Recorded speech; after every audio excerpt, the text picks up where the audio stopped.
2, 3. Halo lagi remaja Katolik Indonesia, khususnya di Gereja Kristus Salvator. Semoga sehat selalu dan masih anteng di rumah aja. Hari ini kita mau bicara apa nih, Kak? Kita mau belajar bagaimana caranya jadi orang kudus, Kak. Oh, kudus yang ada di Jawa Tengah itu ya? Yang makannya soto kudus. Ya bukan lah, Kak. Maksudnya orang kudus itu orang yang hidupnya berkenan pada Habis Tuhan. kamu ngomongin gitu sih, jadi aku rasanya lapar deh. Ah. Oh ya deh. Wah, susah ya tuh kalau belajarin tentang orang kudus. Jadi orang kudus susah. Kenapa susah, Kak? Emang menurut Kakak orang kudus itu harusnya kayak gimana sih, Kak? Kan kalau orang kudus tuh biasanya wah, terus gitu loh, santa-santa gitu, terus yang tinggal itu ngetemnya di biara. Oh, jadi kalau yang kayak gini nih nggak bisa dong, Kak. Nggak bisa lah, Kak, kan masih muda. 15 tahun, Kak. Itu kan baru 15 tahun, sama seperti adik-adik kita. Mana bisa lah, Kak, jadi orang kudus. Nah, Kakak salah banget. Remaja ini nih namanya Carlo Acutis. Saat ini dia sudah bergelar Beato. Beato itu satu langkah menuju Santo. Tapi gereja sudah mengakui bahwa Carlo ini orang kudus. Oh, serius ya? Jadi itu berita-beritanya benar? Benar, Kak. Nah, gereja Katolik ini punya proses panjang untuk mengakui seseorang jadi santa atau santo. Pertama-tama seseorang dapat direkomendasikan jadi orang kudus setelah mereka meninggal. Jadi kita nggak bisa, Kak, kita belum meninggal. Nah, syaratnya harus meninggal dulu ya? harus meninggal dulu. Kalau memang ditemukan banyak kebaikan dilakukannya, maka ia diberi gelar hamba Allah. Bila ternyata hidup mereka bisa jadi teladan kekudusan orang-orang di sekitarnya, mereka diberikan gelar yang mulia atau venerable. Kita dapat minta doa-doa kepada venerable. Jadi kedudukannya tinggi ya, Kak, ya? Boleh dibilang begitu ya? Iya, jadi 1 hari 2 hari yang lalu Carlo Acutis itu bergelar venerable atau yang mulia Carlo Acutis. Wih, keren ya, Kak? Keren, masih muda, 15 tahun. Udah gelarnya yang mulia. Gelarnya yang mulia. Nah, kalau terjadi sebuah mujizat berkat doa-doa kepada venerable ini, maka orang tersebut dapat diangkat jadi beato. Kalau laki-laki, beata kalau perempuan. Itu berarti bukti bahwa bagi gereja bahwa orang tersebut sudah berada di surga dan bisa jadi perantara bagi doa-doa kita. Nah, kalau ada mujizat yang kedua nih, ketemu orang itu bisa jadi santo atau santa. Berarti kalau ada mujizat tuh berarti perlu penyelidikan dong. Iya, nggak asal dijawab aja. Si Carlo Acutis ini diangkat jadi beato karena ada mujizat penyembuhan seorang anak, Kak. Nah, Carlo Acutis yang meninggal saat dia berumur 15 tahun itu kemarin nih tanggal 10 Oktober 2020 diberi gelar beato. Cepet ya. Iya. Kak, kalau Acutis itu siapa sih, Kak? Kok dia bisa jadi orang kudus bahkan bergelarnya beato? Nah, Beato Carlo itu anak remaja Italia, Kak. Oh, anak Itali. Padahal aku berharap tuh anak Indonesia, Wen. Walaupun dia anak orang kaya, cakep lagi, Kak. Tapi dia nggak sombong, Kak. Malahan dia banyak membantu orang lain. Beato Carlo menaruh perhatian pada anak-anak korban perceraian orang tua. Ia selalu mengajak mereka ke rumahnya untuk memberikan dukungan. Dia juga membela hak-hak penyandang disabilitas, membela mereka ketika mereka dibully. Aduh, kayak santo keluarga juga ya sebenarnya dia ya. Pasti itu pasti dia kerjanya cuma doa kali ya sepanjang hari. Ya, ia berdoa sih, Kak. Kalau enggak sih mungkin nggak jadi orang kudus ya. Sejak kecil ia menjalin hubungan yang sangat erat kepada Bunda Maria dan sering mendaraskan rosario sebagai tanda pengabdian kepadanya. Tapi sebenarnya dia juga kayak anak-anak lainnya, Kak, main komputer. Dan dia jago loh main komputer. Dia suka ngedit film, bikin website, bahkan bikin komik. Jadi anak-anak zaman now juga ya sebenarnya. Iya. Kayak mereka kayak teman-teman kita. Iya. Remaja kecil-kecil ini ya. Iya, malahan gara-gara dia senang sama komputer, dia menciptakan situs web yang isinya memuat daftar mujizat ekaristi dari seluruh dunia. pada tahun 2005. Dia Aku tahu tuh, mujizatnya dia 136 mujizat ya. Iya betul Kak. Nah di situs webnya itu dia berkata gini, semakin banyak ekaristi yang kita terima, semakin kita akan menjadi seperti Yesus, sehingga di bumi ini kita telah mencicipi surga. Wih, kerennya kayak buat seorang anak 15 tahun dia bisa berpikiran kayak begitu. Keren banget. Sementara anak-anak lain mikir gimana ya bikin games kayak itu ya, tapi dia bikin web yang ada kaitannya dengan ekaristi. Makanya sekarang kita punya buku yang sangat berharga ini ya Kak. Nih aku mau kasih tahu nih, kasih lihat nih, karena aku udah baca. Wah keren. Keren. Cakep. Buka dong Kak, lihat gambar-gambarnya Kak. Keren kan? Wih. Ini ringan, udah gitu penuh gambar-gambar, menarik banget ya. Iya. Berkat kerja kerasnya Beato Carlo ya Kak. Ya benar nih, aku bawain gini deh.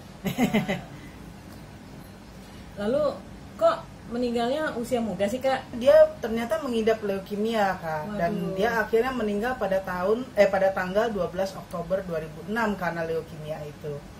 Beato Carlo menerima dengan rela penderitanya dan mempersembahkannya bagi paus dan gereja Kak.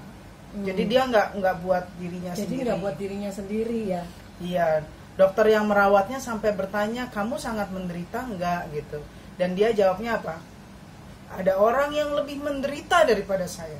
Berarti dia benar-benar kayak orang mati raga ya. Iya, Jadi Kak. penderitaannya dia itu dianggap tidak seberapa dibanding penderitaan orang lain yang lebih menderita dari dia. Wah, kok keren banget ya. Kok ada ya orang muda yang seperti itu? Ada dong Kak. Sebenarnya sejarah gereja kita itu penuh dengan orang-orang muda yang kudus, remaja bahkan anak kecil. Beberapa diantaranya nih Kak bisa kita sebutin. Kakak pasti tahu, Santo Pelindung Misdiner.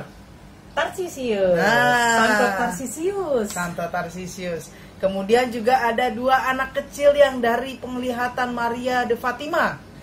2 orang anak kecil. Ya, kan Bukan 3. yang 3. Tapi kan yang satu meninggalnya oke. baru usia tua Oke, Kak. Jadi yang 2 aku jawab. Santo Francesco dan Santa Jacinta. betul. Orang 3-3-nya aja aku tahu, apalagi cuma ditanyain 2. Iya, tapi Santa Lucia belum jadi Santa. Iya, Lucia benar. itu meninggal waktu dia udah tua. Nah, ada juga yang kita sering mungkin dengar namanya sebagai nama sekolah Kak, Santo Domenico Savio, dan dia meninggalnya umur 14 tahun. Wah, jadi kita nggak perlu tua dulu ya Kak supaya jadi orang kudus ya. Enggak, kita semua dipanggil untuk hidup kudus dan menjadi orang kudus. Sejak pembaptisan kita bisa jadi orang kudus. Nggak peduli usia Kak, nggak peduli kaya apa enggak, kita bisa jadi orang kudus yang pakai jeans dan sepatu kets seperti Beato Carlo. Tapi caranya gimana Kak? Itu kan pasti susah banget, apalagi kita ini godaannya banyak. Iya, ada banyak sih cara yang bisa diteladani dari para santo-santa. Tapi karena Beato Carlo itu punya tips. Nah, ada 8 tips. Kita belajar dari Beato Carlo aja ya Kak ya. Iya, betul. Yang pertama, kamu harus menginginkan kekudusan dengan sepenuh hati. Sepenuh hati nih, nggak ada sedikit deh buat ini kesenangan dunia, bukan begitu ya? Iya, kalau keinginan itu tidak muncul dari hati terdalam, maka berdoalah memohon keinginan jadi kudus itu pada Tuhan. Jadi doa itu penting untuk membimbing kita ya, Iya. efeknya membimbing kita. Pengen Bener. jadi kudus. Dikobarkan semangatnya, lalu dibimbing gitu Iya. ya. Oke. Terus yang kedua Kak, nih yang paling utama, merayakan misa kudus kayaknya ya setiap hari. oh iya, Bersatu dengan komuni kudus. iya, setiap hari loh kalau Beato Carlo. Betul ya. Iya, kamu kalau misalnya 1 minggu sekali aja udah ngomel, gimana jadi kudus ya Kak ya? Iya, tapi sekarang emang lagi masa kayak gini ya, Ya. nggak bisa. Tapi nanti kalau udah lewat, yuk kita coba-coba kayak dia, yuk setiap hari ya. Terus yang ketiga Kak, ingatlah untuk berdoa rosario setiap hari. Waduh, Yang paling berat yang nggak suka rosarioan, Oh, iya. katanya capek, jenuh, membosankan, doa yang Tiduran. sama, tiduran. termasuk kawena sih.